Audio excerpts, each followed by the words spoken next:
Corona মহামাৰীৰ বাবে 2020তে হ'বলগীয়া জাপানৰ টকিঅ' চহৰত এবছৰ পলমকৈ আয়োজন কৰা 2021ৰ অলিম্পিক খেলখন সকলোতকৈ বেলেগ। কাৰণ ইয়াত এইবাৰ কোনো বিদেশী দৰ্শকে ষ্টেডিয়ামত বহি খেল উপভোগ কৰিব নোৱাৰে।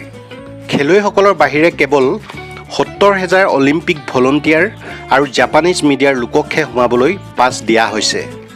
এই সকলো লোককে দিয়া হৈছে কৰোনাৰ ভেকচিন।